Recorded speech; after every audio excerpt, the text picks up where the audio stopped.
네, 같은 내용 반대의 결과. 대형마트와 백화점에 대한 방역 패스 효력을 놓고 같은 날 법원에서 정지와 유지라는 정반대 결과가 나왔습니다. 방역 패스 효력을 정지할 긴급한 필요가 있는지, 공익에 중대한 영향을 주는지에 대한 재판부의 판단이 엇갈린 겁니다.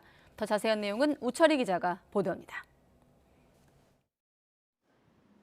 법원이 방역 패스 효력 정지 여부를 결정하는 핵심 기준은 크게 세 가지입니다. 방역 패스로 인해 회복하기 어려운 손해가 발생하는지와 손해가 있다면 사전에 예방할 긴급한 필요가 있는지, 그리고 방역 패스 효력을 정지할 경우 공익에 중대한 영향을 미칠 우려가 있는지입니다.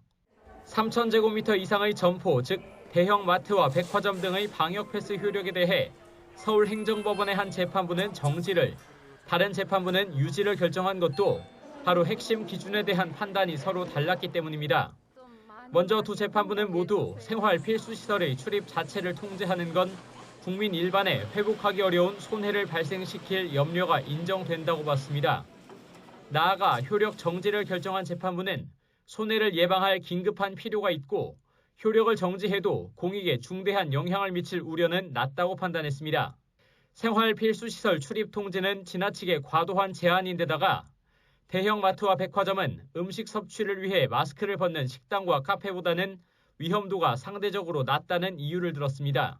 반면 효력 유지를 결정한 재판부는 효력을 정지할 긴급한 필요가 있다고 보기 어려운 동시에 방역 패스를 통해 공익을 옹호할 필요가 있다고 판단했습니다. 확진자가 연일 3,000명이 넘는 중대 위기가 지속하는 상황에서 효력을 정지하면 공익에 중대한 영향을 미칠 우려가 있다는 겁니다. 더구나 방역 패스 적용 대상이 아닌 소형 점포나 전통시장, 또 온라인을 통한 물품 구매도 가능하다고 덧붙였습니다. 또 두 재판부는 보건복지부 장관과 질병관리청장의 방역지침 마련 등의 행위가 집행정지 신청의 대상이 되는지에 대해서도 엇갈린 판단을 내놨습니다. 같은 법원에서 사실상 같은 내용에 대해 정반대의 결정을 내려 혼란을 야기한 가운데 다른 방역 패스 효력 정지 신청과 이어질 취소 본안 소송에서는 어떤 결과가 나올지 더욱 주목됩니다. YTN 우철입니다.